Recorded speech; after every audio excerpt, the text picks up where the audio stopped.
right, second day of Set It Off tournament. We're playing at Ridgeland High School. This is the second match, first set, first ball. We did lose earlier this afternoon to Hartfield.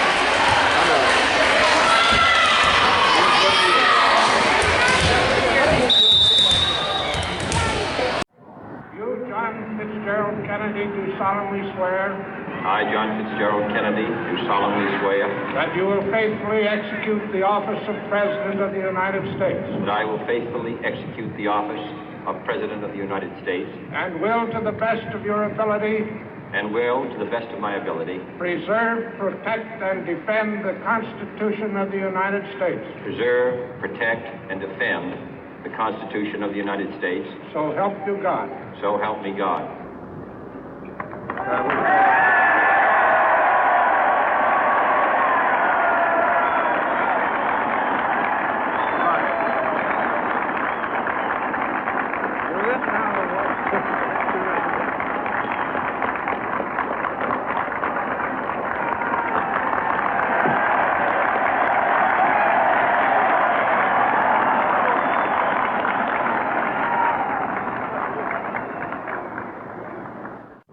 Vice President Johnson, Mr. Speaker, Mr. Chief Justice, President Eisenhower, Vice President Nixon, President Truman, Reverend clergy, fellow citizens.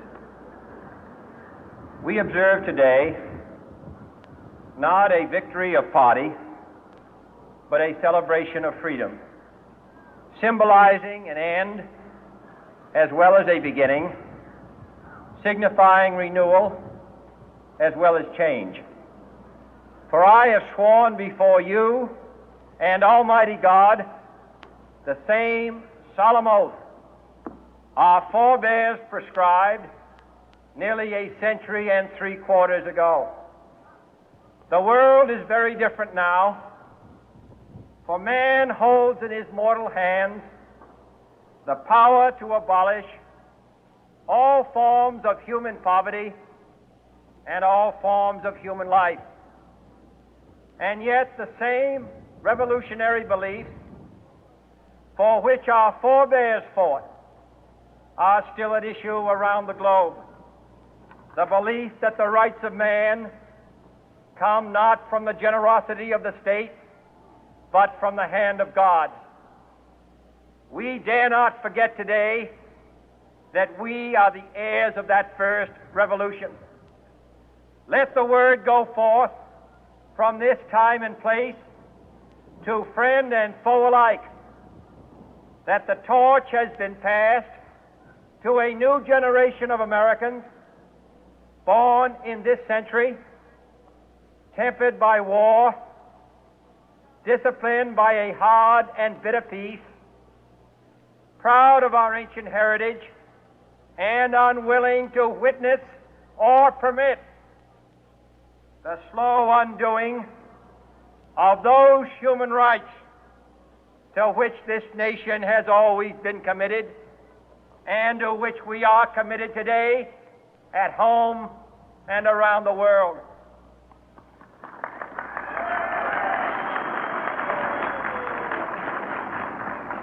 Let every nation know, whether it wishes us well or ill, that we shall pay any price, bear any burden, meet any hardship, support any friend, oppose any foe to assure the survival and the success of liberty.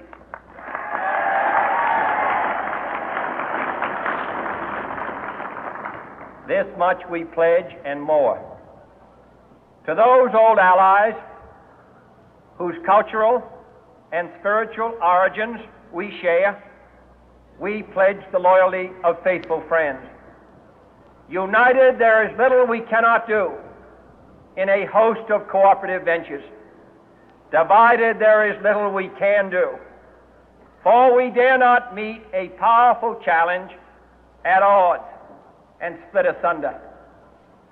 To those new states whom we welcome to the ranks of the free, we pledge our word that one form of colonial control shall not have passed away merely to be replaced by a far more iron tyranny. We shall not always expect to find them supporting our view, but we shall always hope to find them strongly supporting their own freedom, and to remember that in the past, those who foolishly sought power by riding the back of the tiger ended up inside.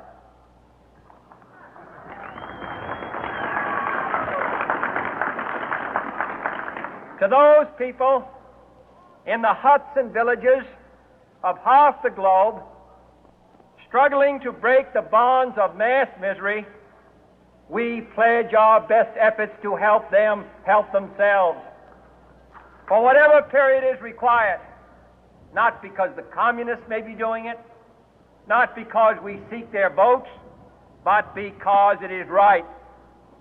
If a free society cannot help the many who are poor, it cannot save the few who are rich.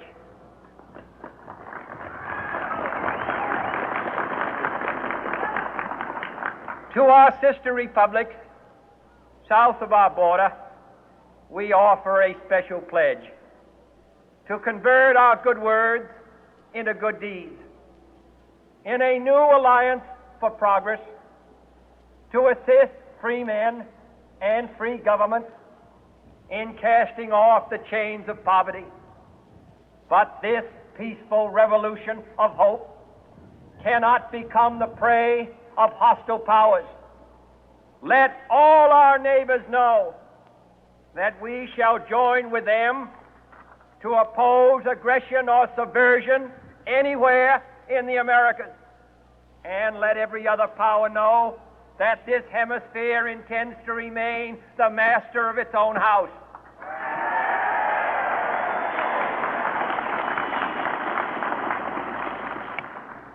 To that World Assembly of Sovereign States, the United Nations, our last best hope, in an age where the instruments of war have far outpaced the instruments of peace, we renew our pledge of support to prevent it from becoming merely a forum for invective, to strengthen its shield of the new and the weak, and to enlarge the area in which its writ may run.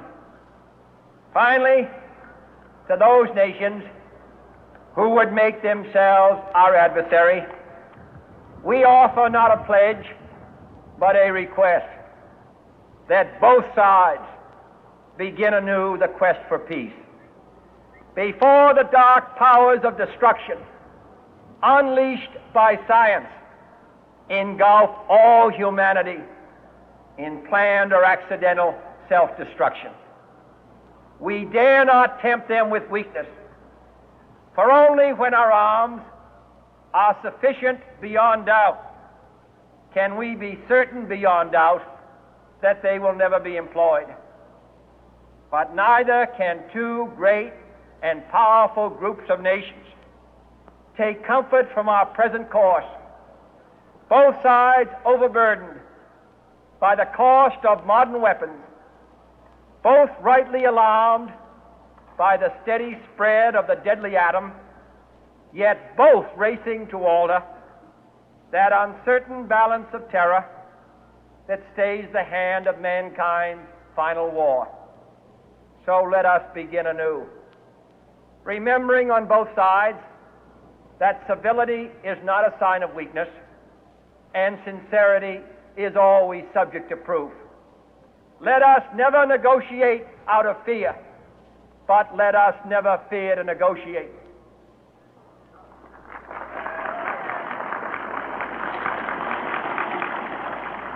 Let both sides explore what problems unite us, instead of belaboring those problems which divide us. Let both sides, for the first time, formulate serious and precise proposals for the inspection and control of arms, and bring the absolute power to destroy other nations under the absolute control of all nations.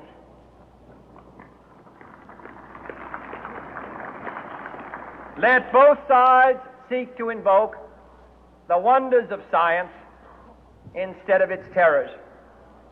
Together, let us explore the stars, conquer the deserts, eradicate disease, tap the ocean depths, and encourage the arts and commerce. Let both sides unite to heed in all corners of the earth the command of Isaiah to undo the heavy burden and let the oppressed go free. And if a beachhead of cooperation may push back the jungle of suspicion, let both sides join in creating a new endeavor, not a new balance of power, but a new world of law, where the strong are just and the weak secure and the peace preserved. All this will not be finished in the first 100 days, nor will it be finished in the first 1,000 days, nor in the life of this administration, nor even perhaps in our lifetime on this planet. But let us begin.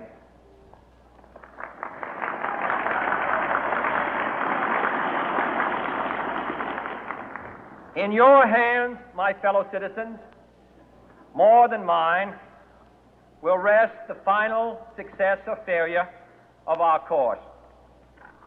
Since this country was founded, each generation of Americans has been summoned to give testimony to its national loyalty.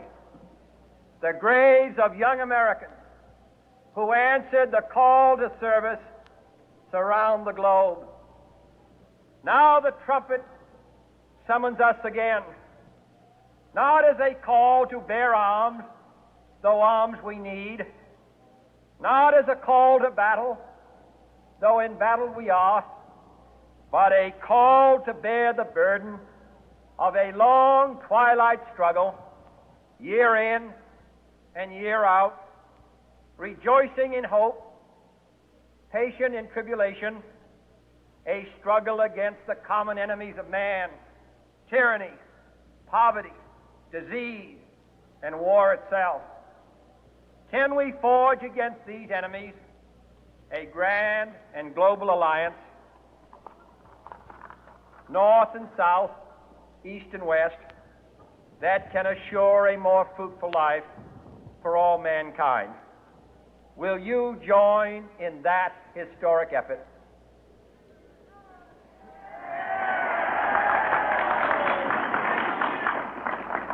In the long history of the world, only a few generations have been granted the role of defending freedom in its hour of maximum danger. I do not shrink from this responsibility. I welcome it.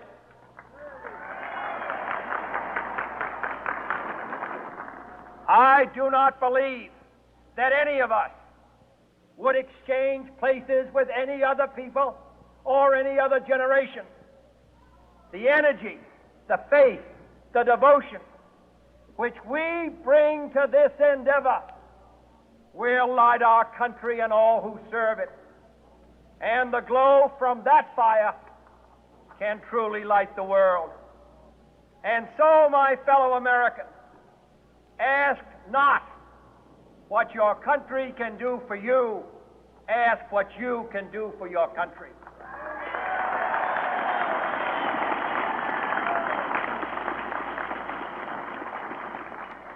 My fellow citizens of the world, ask not what America will do for you, but what together we can do for the freedom of man.